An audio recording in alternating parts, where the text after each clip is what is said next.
नमस्कार, आप सभी का मेरे चैनल पर स्वागत है। ये कहानी है एक आर्मी मैन और एक लड़की की जो एक दूसरे से बेहद प्यार करते थे, लेकिन 2 साल बाद दोनों की ज़िंदगी अचानक बदल जाती है। ये कहानी शुरू होती है 28 अगस्त 2024 रात 8:30 से। नागपुर की रहने वाली ज्योत्सना प्रसाद, जो वहीं एक ऑटोमोबाइल कंपनी में काम करती थी और अपने कलीग के साथ वहीं पीजी में रहा करती थी। इसी दौरान उसकी मुलाकात अजय वानखेड़े से होती है, जो धीरे धीरे दोस्ती से प्यार में बदल जाता है। अजय वानखेड़े इंडियन आर्मी में होता है, जिसकी पोस्टिंग नागालैंड में फार्मा डिपार्टमेंट में थी। जब भी छुट्टी होती वो दोनों मिलते, फ़ोन पर लंबी लंबी बातें करते, लेकिन ये सारी बातों का सिलसिला 28 अगस्त को टूट जाता है। रात के करीब 8:30 बजे ज्योत्सना अपने पीजी में थी, तभी अजय वानखेड़े की मम्मी के मोबाइल से कॉल आता है। चूँकि दोनों में प्यार था तो ज्योत्सना उसकी मम्मी का नंबर भी जानती थी। अजय फ़ोन पर उसे कहा कि चलो कहीं बाहर चलते हैं, डिनर करते हैं। ज्योत्सना खुश उसके बुलाए पते पर खुशी खुशी चली जाती है। फिर वो दोनों साथ होते हैं। 28 अगस्त की रात बीतती है, लेकिन उस रात ज्योत्सना वापस अपने पीजी नहीं लौटी। इससे पहले भी बाहर जाती तो लेट नाइट वापस आ जाती, क्योंकि सुबह उसे काम पर जाना होता था। अब देर रात नहीं लौटी तो उसकी दोस्त को उसकी फ़िक्र हुई। वो उसकी मोबाइल पर कॉल करती है। घंटी बज रही थी, लेकिन ज्योत्सना फ़ोन नहीं उठा रही थी। उसे लगा कि शायद आज नहीं आएगी, हालांकि ऐसा हुआ नहीं था कभी। फिर सुबह हुई। सुबह भी ज्योत्सना वापस नहीं आई। दोस्त ने शोरूम में पता किया कि कहीं वहाँ तो नहीं गई, लेकिन वहाँ भी नहीं गई थी। ज्योत्सना कभी ऐसा नहीं करती। वह अपने काम बड़ी जिम्मेदारी से करती थी। दोपहर हो गई, फिर नहीं आई। अब उसकी दोस्त ज्योत्सना की फैमिली को कॉल की और सारी बातें बताई। घर वाले बदहवास नागपुर पहुँचे, उसे पता कर फिर वहाँ पुलिस स्टेशन में उसकी मिसिंग कंप्लेन दर्ज कराते हैं। पुलिस ने 30 साल की ज्योत्सना की मिसिंग कंप्लेन तो नहीं दर्ज की, लेकिन घर वालों से ये कहा कि लड़की बालिग है, समझदार है, होगी कहीं वापस आ जाएगी। घर वालों को भी लगा कि मोबाइल बज रहा है तो कहीं होगी वापस आ जाएगी। पुलिस ने भी कुछ नहीं किया। समय बीतता गया।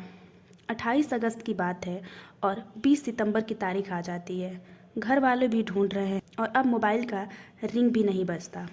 20-22 दिन बाद फिर घर वाले पुलिस के पास जाते हैं।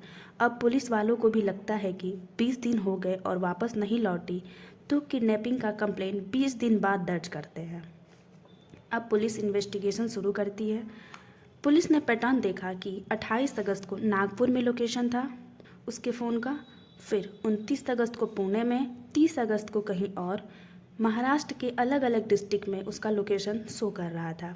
पुलिस को लगा कि कहीं घूमने गई हो, लेकिन घर वालों को इन्फॉर्म क्यों नहीं कर रही है। पुलिस वालों ने अगल बगल पुलिस स्टेशन में पता किया कि कहीं कोई लड़की की डेड बॉडी तो नहीं मिली, लेकिन वहाँ भी कुछ नहीं मिला। अब पुलिस का हाथ हर तरफ से खाली था। घर वालों का दबाव बढ़ रहा था, क्योंकि किडनैपिंग के केस में सबसे बड़ा दिक्कत होता है कि अगर आप टाइम पर नहीं छुड़ा पाए तो फिर जान का खतरा होता है, क्योंकि किडनैपिंग में एक जिंदा इंसान को बंधक बना कर रखना सबसे मुश्किल काम होता है। पुलिस ने सारे कॉल डिटेल्स निकाले और उसकी दोस्त से भी पूछताछ करती है, तो वो बताती है कि ज्योत्सना ने ये नहीं बताया कि वो कहाँ जा रही है और किसके साथ जा रही है। कॉल आया और चली गई। फिर पुलिस उसके रिलेशनशिप के बारे में पूछती है, तब उसने बताया कि एक लड़का है जिसका नाम अजय वानखेड़े है, जो नागालैंड में आर्मी में पोस्टेड है। उधर जब मोबाइल का कॉल डिटेल निकाला गया तो पता चला कि आखिरी कॉल अजय वानखेड़े की माँ का है। अब पुलिस यहाँ से कड़ियाँ जोड़ना शुरू की, एक रिलेशनशिप, दूसरा आखिरी कॉल उसकी माँ का।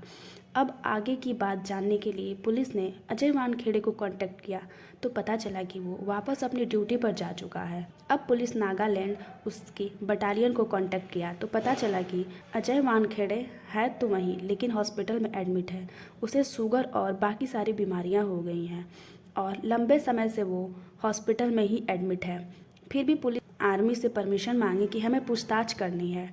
आर्मी ने कहा कि हम सपोर्ट करेंगे, जैसे ही वो ठीक होगा हम इन्फॉर्म कर देंगे।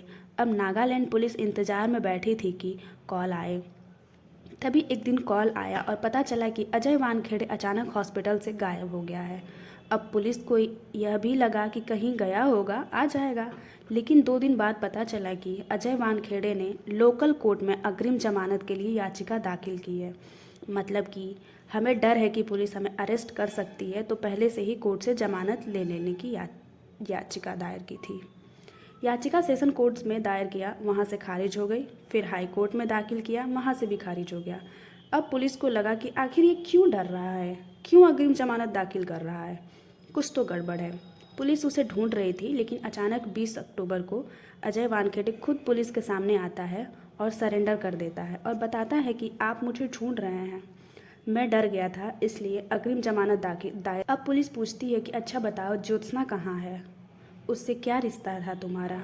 तो बताता है कि ज्योत्सना सिर्फ मेरी दोस्त थी। इधर पुलिस दोनों की पूरी कुंडली खंगाल चुकी थी। पता चला कि अजय वानखेड़े 3 शादी कर चुका है और तीनों बीवियों को छोड़ चुका है। उधर ज्योत्सना भी शादी की, लेकिन बना नहीं तो डाइवोर्स ले लिया। फिर दोनों साथ में 2 साल से थे, मिलते थे, जुलते थे, प्यार था और ज्योत्सना उसे शादी करना चाहती थी। पूछताछ में अजय ने बताया कि मुझे नहीं मालूम ज्योत्सना कहाँ है। फिर पुलिस ने बताया कि लास्ट कॉल तुम्हारी माँ के नंबर से था। अजय ने बताया कि हाँ, हम मिले थे, होटल में रुके थे, लेकिन लास्ट नाइट हमने होटल से चेकआउट कर लिया। ज्योत्सना अपने घर चली गई और मैं अपने घर। इसके आगे मैं कुछ नहीं जानता।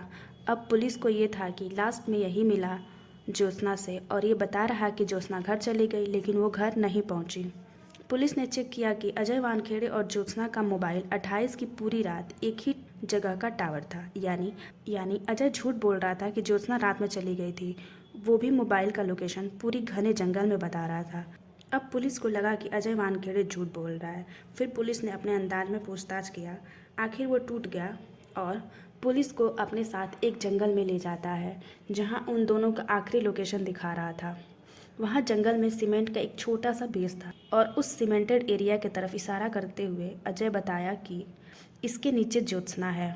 फौरन उस सीमेंट को खोदा गया और अंदर से एक इंसानी कंकाल मिला। उस कंकाल के साथ जो चीज़ें मिली, उसे ज्योत्सना के भाई ने फौरन पहचान लिया कि यह कंकाल ज्योत्सना के हैं।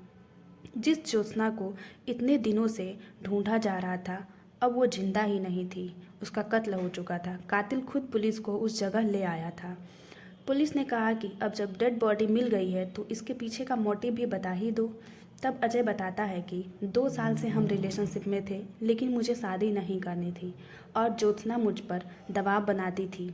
पहले मैं टालता रहा, लेकिन फिर ज्योत्सना मुझे धमकी देने लगी। मेरे सीनियर ऑफिसर से मेरी शिकायत कर देगी और बताएगी कि मैं उसके साथ चीट किया। फिर मैं तंग आ गया और इससे छुटकारा पाने के लिए यही एक तरीका था। और उसने दृश्यम फिल्म देख रखी थी। लाश ठिकाने लगाने का आइडिया उसे वहीं से आया और 28 अगस्त की रात उसने ज्योत्सना को बुलाया, साथ खाए पिए और बोला कि चलो कहीं घूम कर आते हैं। फिर उसे उसी घनी जंगल में ले गया, कोल्ड ड्रिंक पिलाया जिसमें वह पहले से ही नशीली दवाएं मिला रखी थी। ज्योत्सना पीते ही बेहोश हो गई। फिर उसका गला घोंटा और उसका लाश लेकर अंदर जंगल में जाता है। फिर कार से सीमेंट और फावड़ा लेकर गड्ढा खोदता है, उसमें लाश डालता है, ऊपर से सीमेंट लगाता है और आसपास की झाड़ियाँ उस पर रख देता है ताकि ऐसा लगे कि सब जंगल का ही हिस्सा है। और वापस आते ही हाईवे पर एक ट्रक मिलता है। रात के अंधेरे में वह ज्योत्सना के फ़ोन को साइलेंट मोड पे करके उस पर फेंक देता है और जहाँ जहाँ ट्रक जाता है वहाँ वहाँ लोकेशन शो करता है। और अगले दिन खुद नागालैंड निकल जाता है और हॉस्पिटल में एडमिट हो जाता है, इस मकसद से कि जब भी ये बात खुले तो वह बता सके कि वह नागालैंड में था और बीमार था। धन्यवाद इतनी सब्र से सुनने के लिए। अगर आपको ऐसे ही मिस्ट्री, मर्डर और हॉरर कहानी सुनना चाहते हैं तो हमारे चैनल को सब्सक्राइब जरूर करें। धन्यवाद।